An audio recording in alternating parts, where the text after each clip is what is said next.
요나가 니느웨에 가서 회개의 말씀을 전하라 하신 하나님 말씀을 거절하고 다시스로 가는 배를 탄 상황을 우리가 지난 1, 2주 동안 살펴봤습니다. 하나님께서 이제 폭풍을 바다에 내리셔서 그 다시스로 향하는 배의 길목을 막으시죠. 이 일이 일어난 것을 이거는 뭔가 심상치 않은 일이다라고 그 바닷길을 훤히 꿰뚫고 있던 선장은 이건 지금 뭔가 의미가 있다, 이거 뭔가 있다 싶어서 이 일의 원인이 되는 사람을 찾고자 이제 제비뽑기를 하면, 실제로 이제 제비뽑기가 당시에는 통상적이었어요. 신의 뜻을 묻는 방법이었습니다. 제비뽑기를 했는데 그 폭풍의 원흉이 누구로 밝혀집니까? 요나로 밝혀집니다. 요나도 인정합니다. 오늘 12절 마지막에 보니까 뭐라고 합니까? 나 때문인 줄 내가 아노라. 자기도 지금 인정을 했습니다. 선장이 요나에게 묻습니다. 그럼 당신 정체가 뭐냐? 어느 민족 소속이냐? 당신 그럼 왜 이 배를 탔냐? 무슨 일로 우리 전체 이 배가 이런 일을 당해야 되냐? 이제 하나하나 꼬치꼬치 묻습니다. 그랬더니 요나가 솔직하게 다 얘기하면서 이제 그러죠. 마지막에 제가 사실 하나님의 명령을 어기고 니느웨로 가야 되는데 다시스로 가는 배를 타는 바람에 이 폭풍과 이 배가 이런 사달이 난 겁니다. 이렇게 이제 실토를 합니다.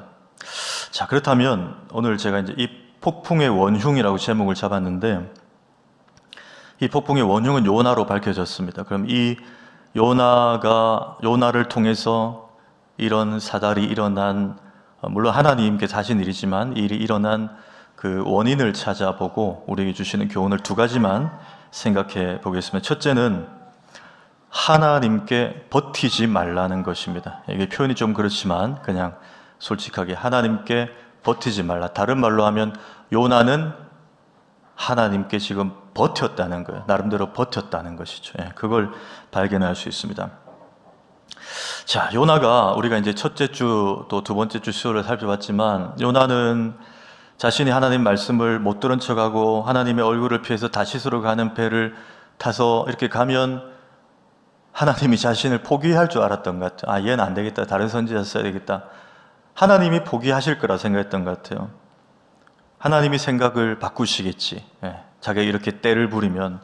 심지어 그 배의 제일 밑바닥 지하까지 내려가서 숨어 있으면, 물론 잤지만 그렇게 하면 하나님이 자신을 포기할 거라 생각했습니다. 그런데 하나님은 끝까지, 지난주에 표현해줘, 추적하시는 하나님, 끝까지 요나를 추적하셔서 찾아내십니다. 심지어 이방인들이 제비를 뽑았는데 그 제비도 요나가 당첨되도록 하나님께서 만들어 버리십니다. 자, 또 한 장면은 요나가 이게 다 나 때문에 일어난 사달입니다 라고 이제 표현을 하죠. 자백을 합니다. 근데 이 이야기를 들은 선장과 선원들은 그럼 어떻게 하면 되냐? 우리가 이 바다를 잠재우게 어떻게 하면 되냐? 그랬더니 요나가 나를 바다에 던지십시오. 그러면 바다가 잔잔해질 겁니다. 이렇게 얘기를 합니다. 그런데 이 이방인들이 참 착했던 것 같아요. 이 선장과 선주들이. 그들 생각이 산 사람을 어떻게 바다에 던지냐? 이거는 살인인데, 이렇게 생각한 것 같습니다. 처음에는. 그래서 그들이 어떻게 하죠? 13절에 보니까 13절, 그러나 그 사람들이 힘써 노를 저어 배를 육지로 돌리고자 하다가, 요나를 바다에 던지기 전에 그래도 우리가 한번 최선을 다해서 육지로 가가지고 배를 잠시 정박하고 그 폭풍이 지나가면 좀 괜찮지 않겠냐, 이렇게 이제 해보려고 1차 시도를 한 겁니다. 그런데 하나님이 허락지 않으셨습니다. 바다가 그들을 향하여 점점 더 흉용함으로 능히 못한지라 육지로 돌리고자 하는 시도를 할 수 없었다는 것입니다. 그럼 여기서 뭘 보여줍니까? 인간의 힘으로 최선을 다해서 하나님의 의지를 꺾으려고 했지만 우리는 절대 하나님의 의지를 꺾을 수 없는 존재라는 거예요. 여러분 동의하십니까? 하나님은 더 큰 힘으로 바다를 흔들어 버리십니다. 요나가 고백했잖아. 나는 이 바다와 천지를 만드신 여호와를 경외하는 자로다. 그 하나님이 본인이 작정하심과 그 뜻과 계획을 이루실 때까지는 인간의 어떤 개입과 노력도 무마시켜 버리시고 하나님의 작정대로 이루어 가시는 것을 보게 됩니다. 요나가 아무리 거부하고 도망가고 핑계대고 숨고 해도 하나님은 반드시 이렇게 이루신다는 거예요. 요나는 버텨봤지만 이것은 하나님께 아무 효력을 발휘하지 못한 버팀이었습니다. 놀라운 것은 오늘 이 본문에 믿지 않던 선장들이 갑자기 개종을 한 것 같습니다. 기독교로. 한번 보십시오. 선장과 선원들이 하는 수 없이 폭풍의 원흉이 이제 요나를 바다에 던집니다. 이제 왜 자기들 살아야 되니까. 던지면서 자기들 입으로 이렇게 고백합니다. 14절 마지막에 주 여호와께서는 주의 뜻대로 행하심이니이다 하고, 이게 요나가 한 말이 아니에요. 이방인들이 하나님께서 배를 흔들고 폭풍의 주관자 되심을 그 시간 동안에 이제 발견하고는 요나의 말대로 이 요나를 바다에 던져야 이게 하나님 뜻이구나 던지면서 한 말이, 야, 하나님은 정말 당신의 뜻대로 행하시는 분이시구나. 이게 오늘 주제였어요. 이런 하나님 앞에 요나가 버티려고 했습니다. 선장과 선원들은 어떻게든 배를 돌려 육지로 가보려고 했습니다. 안 되는 거예요. 하나님의 작정하심은 아무도 꺾을 수가 없습니다. 우리가 조금 버티면 하나님을 좀 설득시킬 수 있다고 생각하는 경향들이 있을 수가 있습니다. 그렇죠? 우리가 조금, 분명히 하나님께서 이걸 하라고 확신을 주시고 소명을 주셨는데 우리가 조금 잘 필 다른 여건과 환경을 이유로 조금 미루면 그래도 하나님이 조금 시간 지나면 까먹지 않으시겠나, 조금 방향을 조금 완화시켜 주시지 않겠나, 이런 생각을 할 수 있습니다. 우리의 연약한 마음에. 그런데 시간은 좀 벌 수 있을지언정 절대 하나님의 계획과 뜻과 의지와 작정하심은 꺾을 수가 없는 줄 믿으시기 바랍니다. 어리석은 일입니다. 버티는 것은. 이게 반드시 하나님이 뜻하신 일이고 하나님이 지시하신 일이고 하나님이 행하신 일인데 우리가 거절하고 버틴다고 해서 조금의 시간은 벌지언정 절대 우리는 하나님을 꺾을 수가 없습니다. 여러분, 창세기에 보시면 야곱에게서 이 모습을 발견할 수 있죠. 야곱이 아버지와 형을 속인 일로 이제 어머니 리브가의 도움을 받아서 어디로 갑니까? 외삼촌 라반의 집으로 도망갑니다. 가면서 그 광야길을 걸을 때 맹수, 또 추위, 얼마나 두렵고 힘든 상황을 몇 날 며칠 걸어서 외삼촌 라반의 집으로 가는데, 그가 가는 길에서 창세기 28장에 보면 너무 두려워가지고 하나님께 서원을 합니다. 하나님, 저로 하여금 아무 어려움 당하지 않고 무사히 이렇게 돌아오게 하시면 제가 다시 이곳 베델에 와서 하나님께 제단을 쌓고 11조도 바치고 정말 하나님의 이름과 하나님의 성호를 위해서 살겠습니다. 이런 유의 서원을 하나님께 합니다. 그리고 이제 외삼촌 라반의 집에 가서 우리가 아는 대로 한 20년 정도 일하고 또 거기서 결혼도 하고 자녀도 생기고 그렇게 20년 만에 돌아오는 길에 생각지 못했던 변수를 만납니다. 형 에서가 400명의 군사들 데리고 칼을 차고 자기 쪽으로 오고 있다는 거예요. 그것도 걱정이 됐지만 그런데 그것도 잘 지나갑니다. 왜? 그 전날 야곱이 하나님의 천사와 밤새 씨름하다가 천사가 환도뼈를 치는 바람에 골반뼈가 나가잖아요. 그래서 야곱이 쩔뚝쩔뚝 걸으면서 형에게 가는 거예요. 형이 그 모습을 보고 얘가 나를 속이고 잘 먹고 잘 살고 있는 줄 알았는데 측은지심이 생기는 거예요. 안아주고 입 맞추고 용서해 줍니다. 잘 풀렸어요. 그럼 어디로 돌아와야 됩니까? 20년 전에 서원했던 베델로 돌아와야 되는데 중간에 삼천포로 빠집니다. 삼천포가 어디였죠? 세겜이었습니다. 세겜에 가서 정착을 시도합니다. 실제 정착을 했습니다. 거기서 딸 딥나가 마실 나갔다가 세겜의 남자에게 변을 당합니다. 성적인 치욕적인 일을 당합니다.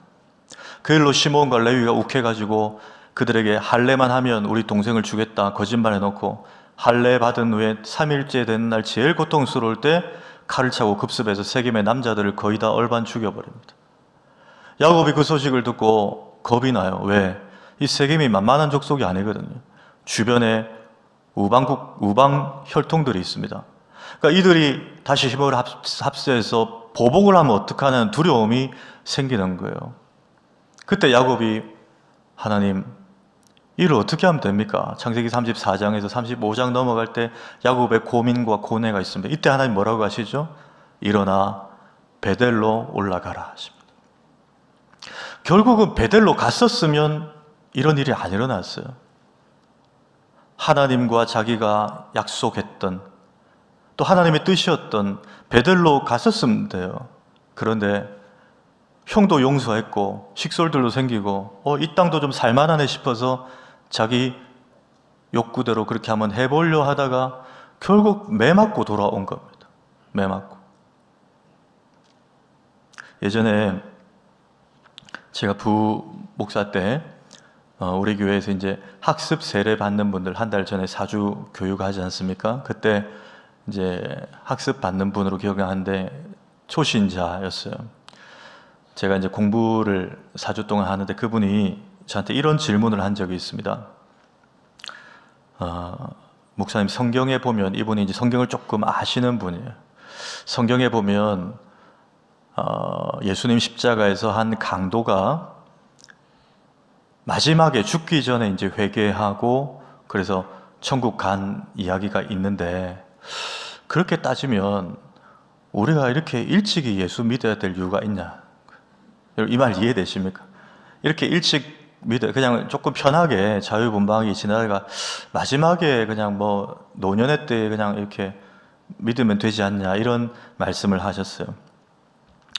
근데 여러분, 그것은 예수님 믿는 결과가 천국이라는 것에만 초점을 맞춰서 그렇지, 예수님을 믿고 사는 그 여정이 얼마나 행복한 여정인지를 몰라서 그런 질문을 하는 거예요. 여러분, 이 말 이해되십니까?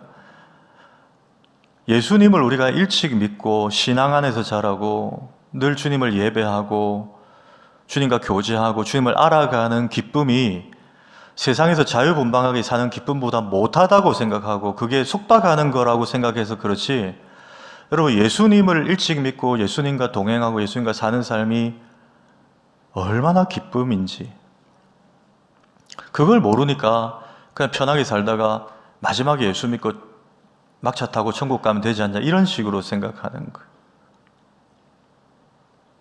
예수 안 믿고 살다가 마지막에 믿고 천국 가는 것은 여러분, 그만큼 우리 인생을 돌아서 가는 거예요. 허비하는 거예요. 하나님께서 택한 백성은 매 맞기 전에 빨리 믿어야 됩니다. 돌아가면 자기만 손해예요. 왜? 하나님 택하셨기 때문에 반드시 믿어야 되거든요. 이 밤에 우리의 기도도 좀 이런 전환이 필요한 것 같습니다.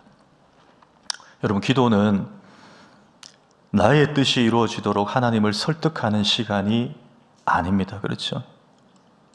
우리 찬송가에 나의 품은 뜻 주의 뜻같이 되게 하여 주소서 찬송하잖아요.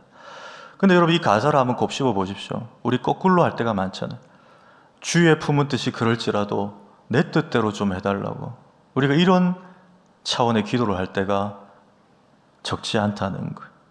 기도는 하나님의 뜻 앞에 내 뜻을 굴복시키는 시간입니다. 왜? 우리는 절대 하나님의 뜻을 바꿀 수 없기 때문에. 우리가 하나님의 채널에 맞춰가는 거지, 하나님이 우리의 소원을 들어주시는 분이 아니에요. 하나님의 작정과 뜻과 계획에 내 기도가 점점 맞춰가는, 그래서 때로 우리 기도에 하나님께서 노라고 하신다면 여러분, 그것이 때로는 더 놀라운, 더 귀한 응답일 때가 있음을 믿으시기 바랍니다. 네. 자녀들 대학 입시 치를 때, 또 취업을 앞두고 기도할 때, 여러분, 분명히 기도하고 나서 시험을 쳤다, 그런데 떨어졌다, 그럼 여러분, 그 떨어진 것에 초점을 맞추지 마시고 이 아이가 그 과정 속에 기도했다는 것에 초점을 맞추십시오. 왜? 기도했기 때문에 그 학교, 그 직장이 아니라도 하나님께서 하나님의 뜻대로 반드시 합력하여 선하게 인도하실 것이기 때문에 그렇습니다. 그 하나님은 반드시 작정하신 대로 이루어 가시는 분이기 때문에 그 믿음의 차원으로 바라보면 오히려 더 감사할 수 있고 우리는 더 기다려 드릴 수 있는 거예요, 하나님을. 두 번째는 하나님을 삶으로 경외하라는 것입니다. 하나님을 삶으로 경외하라. 이 말을 바꾸면 요나는 말로만 경외했다는 거예요. 말로만. 여러분, 그 우리나라 생수 중에 가장 많이 팔리는 브랜드 혹시 아십니까?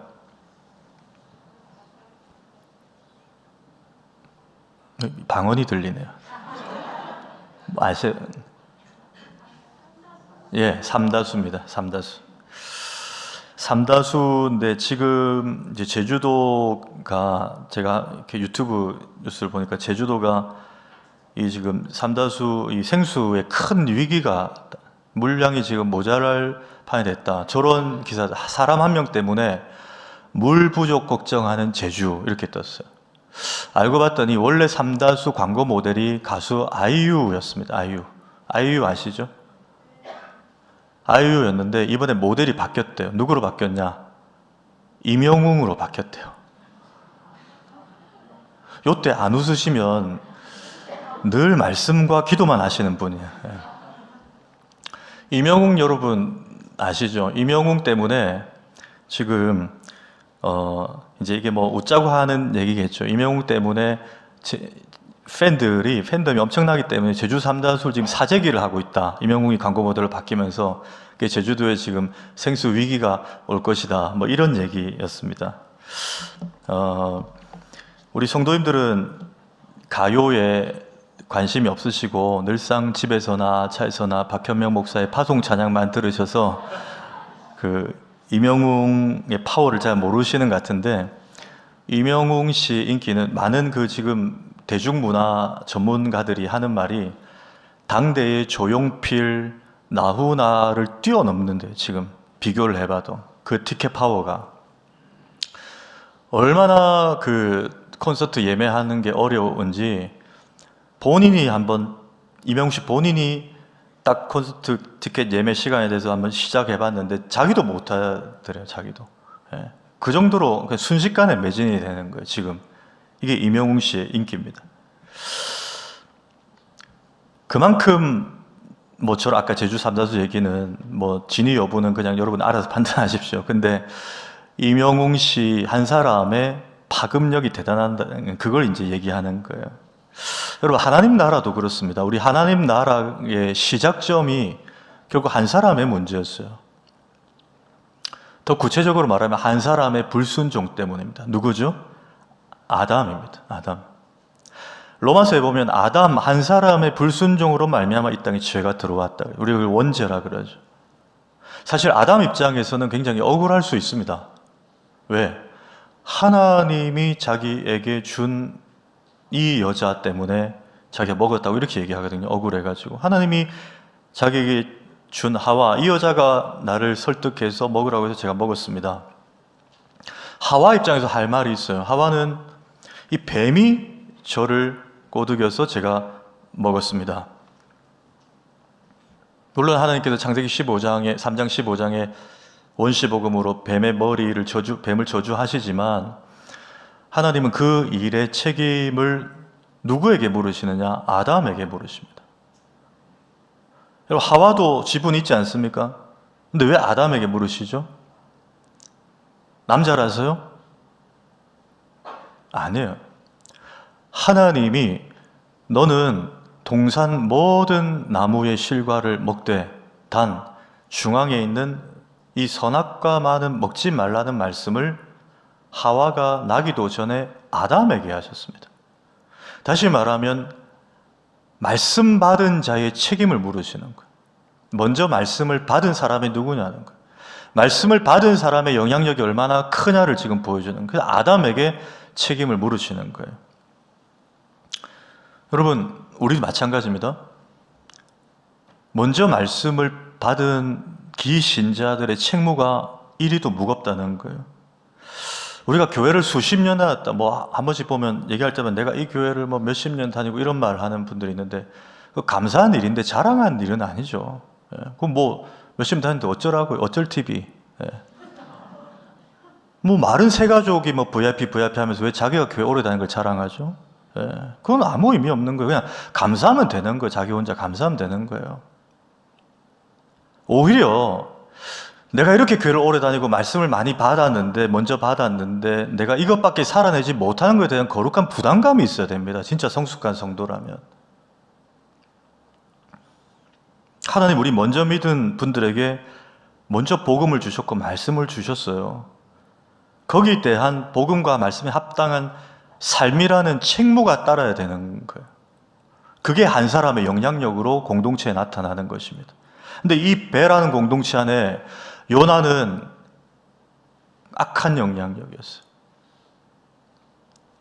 간혹 교회마다 새가족들 중에 이렇게 한번 실족하는 경우들이 있습니다. 교회 정착하려다가 기신자들의 어떤 모습 때문에 실족해서 교회를 떠나고 교회를 옮기는 경우들이 교회마다 아마 다 있을 거예요.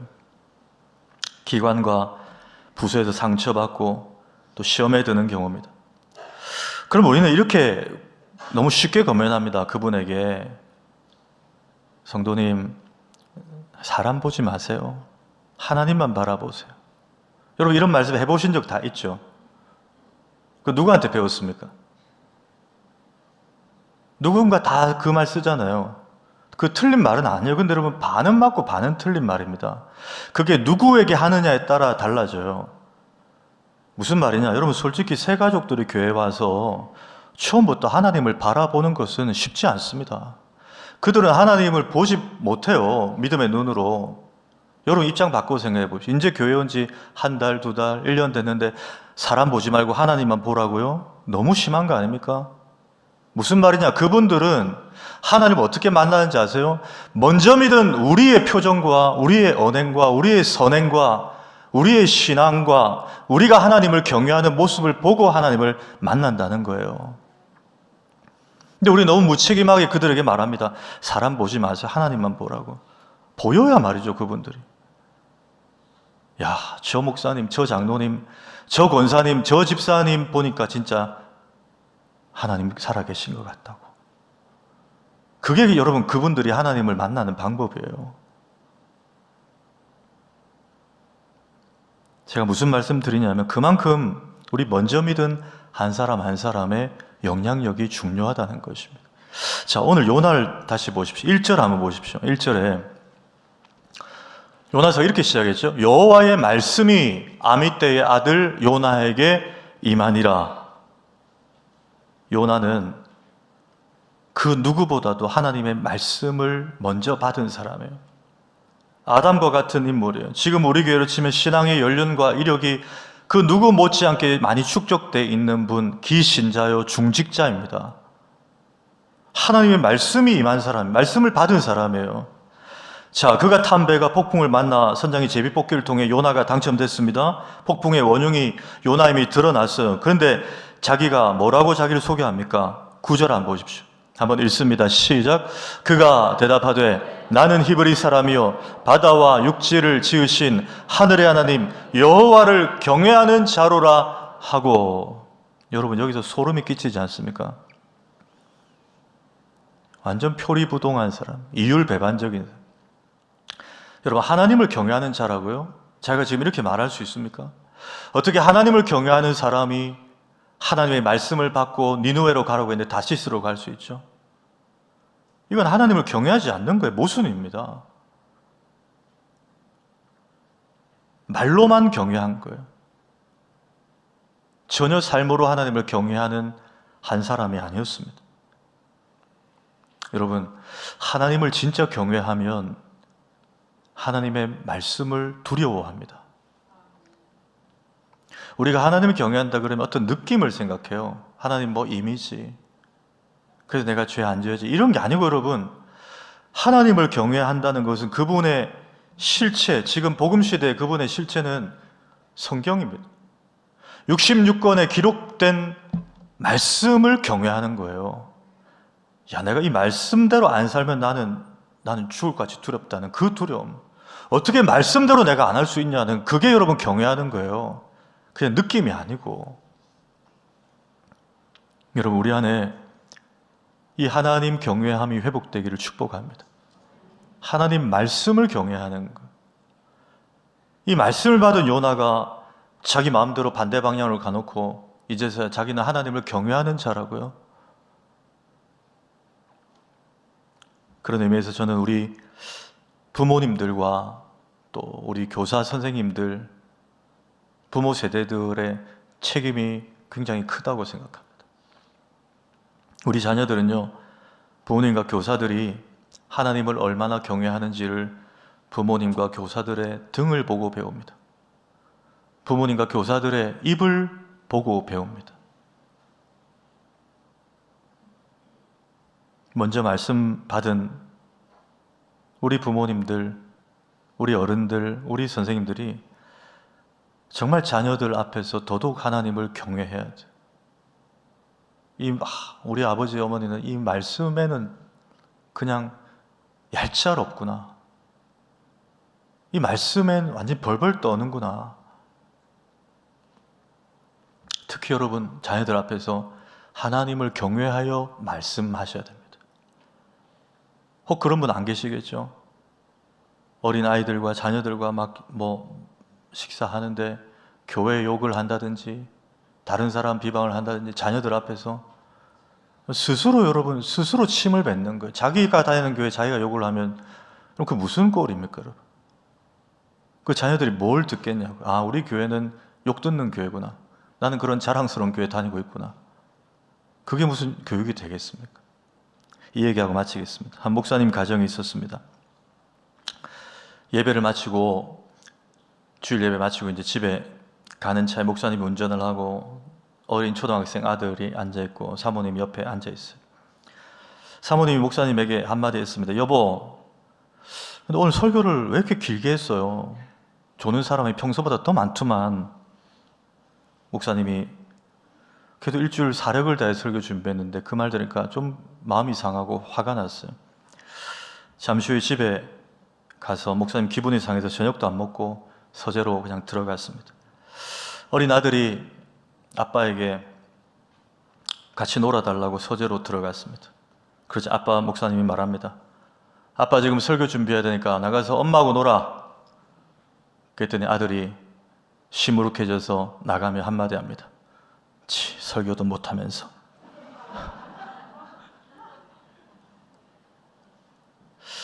여러분, 뭘 보여주는지 아시겠죠?